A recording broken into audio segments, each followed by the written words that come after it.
Genèse chapitre 2. Dieu façonne l'homme, établit le jardin d'Éden et institue le mariage comme une union sacrée.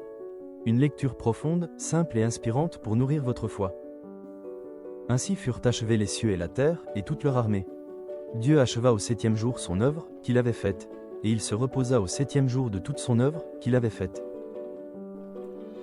Dieu bénit le 7e jour, et il le sanctifia, parce qu'en ce jour il se reposa de toute son œuvre qu'il avait créée en la faisant. Voici les origines des cieux et de la terre, quand ils furent créés.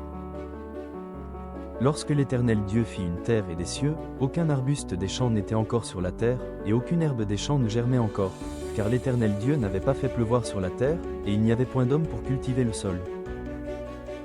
Mais une vapeur s'éleva de la terre, et arrosa toute la surface du sol. L'Éternel Dieu forma l'homme de la poussière de la terre, il souffla dans ses narines un souffle de vie et l'homme devint un être vivant. Puis l'Éternel Dieu planta un jardin en Éden, du côté de l'Orient, et il y mit l'homme qu'il avait formé. L'Éternel Dieu fit pousser du sol des arbres de toute espèce, agréables à voir et bons à manger, et l'arbre de la vie au milieu du jardin, et l'arbre de la connaissance du bien et du mal.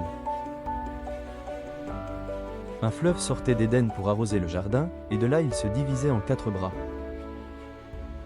Le nom du premier est Pichon, c'est celui qui entoure tout le pays de Havila, où se trouve l'or.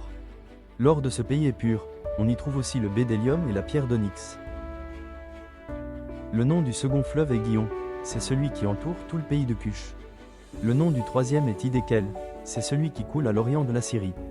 Le 4e fleuve, c'est l'Euphrate. L'Éternel Dieu prit l'homme, et le plaça dans le jardin d'Éden pour le cultiver et pour le garder. 16 L'Éternel Dieu donna cet ordre à l'homme, tu pourras manger de tous les arbres du jardin. Mais tu ne mangeras pas de l'arbre de la connaissance du bien et du mal, car le jour où tu en mangeras, tu mourras. L'Éternel Dieu dit, il n'est pas bon que l'homme soit seul, je lui ferai une aide semblable à lui.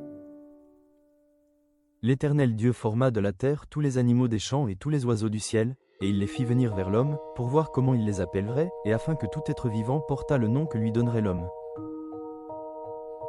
Et l'homme donna des noms à tout le bétail, aux oiseaux du ciel et à tous les animaux des champs. Mais, pour l'homme, il ne trouva point d'aide semblable à lui.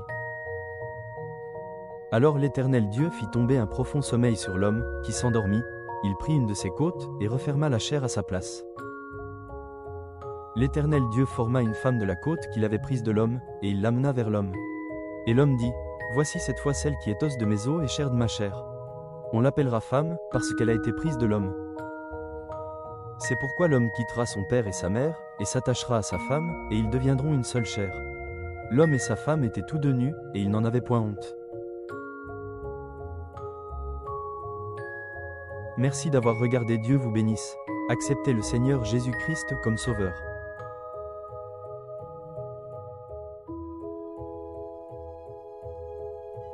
C'est pourquoi l'homme quittera son père et sa mère, et s'attachera à sa femme, et ils deviendront une seule chair.